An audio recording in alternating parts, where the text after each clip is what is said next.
Estudo número 2. A beleza da criação. Tudo o que existe na natureza expressa ordem, beleza, exatidão, adaptação e pressupõe um planejamento inteligente. É só observar as maravilhas naturais, o colorido e o perfume das flores, os pássaros, a teia de aranha, o brilho dos astros e a organização da colmeia. O funcionamento do corpo humano, entre outros magníficos fenômenos. Poderia tudo isso ter surgido por mero acaso? Logicamente que não. Como disse um estudioso no passado, este relógio não poderia funcionar sem um relojoeiro. Mas o que a Bíblia diz a respeito da criação? Veja Gênesis capítulo 1, verso 2. E a terra era sem forma e vazia. Havia trevas sobre a face do abismo, e o Espírito de Deus se movia sobre a face das águas. Vejamos que a terra, na verdade, era sem forma e vazia, e somente um Deus poderia, então, criar todas as coisas, fazer formas, criar a natureza, criar os animais, dividir as águas da terra. Então, atrás de uma criação, há um Criador. Mas como foi formado o universo? Veja livro de Salmos, capítulo 33, do verso 6. Pela palavra do Senhor foram feitos os céus e todo o exército deles, pelo Espírito da sua boca. E o verso 9, porque falou e tudo se fez, mandou e logo tudo apareceu. Sabemos que foi Deus, o nosso Pai, que criou todas as coisas, conforme o texto. Mas quem participou da criação? Vamos ver então? Veja Gênesis capítulo 1, o verso 26. E disse Deus, façamos o homem. Observe o plural, façamos o homem à nossa imagem, conforme a nossa semelhança. Observe o plural.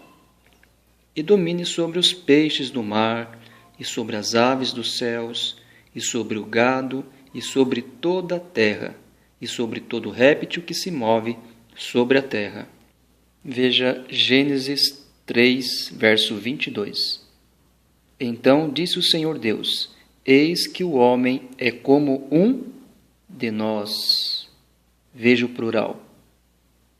Um de nós, sabendo o bem e o mal. Ora, pois para que não estenda a sua mão e tome também da árvore da vida, e coma e viva eternamente. A utilização do plural façamos, por exemplo, sugere a existência da Trindade divina. Aqui não está falando de anjos, pois eles não são criadores. Só Deus, o Pai, o Filho e o Espírito Santo tem poder de criar alguma coisa. Eu irei abrir uma janela para o estudo a respeito da divindade de Jesus e a divindade do Espírito Santo, o Espírito Santo como sendo a terceira pessoa da Trindade. Irei fazer um estudo à parte para cumprimento então deste assunto. Pois então, como se deu então a criação do ser humano? Gênesis capítulo 2, o verso 7. E formou o Senhor Deus o homem do pó da terra, e soprou em seus narizes o fôlego da vida, e o homem foi feito alma vivente. Observe então a criação do ser humano. Pó da terra mais fôlego da vida é igual alma vivente. Sabendo que Deus então formou o homem, ou o ser humano do pó da terra, sabemos do casal, então, Adão e Eva. Mas que presente o primeiro casal recebeu de Deus? Gênesis, capítulo 2, e o verso 8. E plantou o Senhor Deus um jardim no Éden, da banda do Oriente, e pôs ali o homem que tinha formado. E o Senhor Deus fez brotar da terra toda árvore agradável à vista e boa para a comida, e a árvore da vida no meio do jardim, e a árvore da ciência do bem e do mal. Então, Deus os colocou em um jardim, em um local onde se chamava Jardim no Éden. Ficava numa região do Oriente. E foi ali colocado esse casal, e dentre alguns mandamentos e condições, há algumas importantes que eles deveriam obedecer. Dentre as condições importantes, destaco Gênesis capítulo 2, verso 16 e 17. E ordenou o Senhor Deus ao homem, dizendo: de toda a árvore do jardim comerás livremente, mas da árvore da ciência do bem e do mal, dela não comerás, porque no dia em que dela comeres, certamente morrerás. Biblicamente sabemos então que houve então esta ordem de Deus, mas porém eles não obedeceram, ou seja, eles foram desobedientes à ordem de Deus. E isso, na verdade, a desobediência às orientações de Deus acarretaria duas consequências tristes para eles. Eles deveriam deixar o jardim do Éden e eles também ficariam sujeitos à morte. Com a desobediência, houve então o primeiro pecado da humanidade.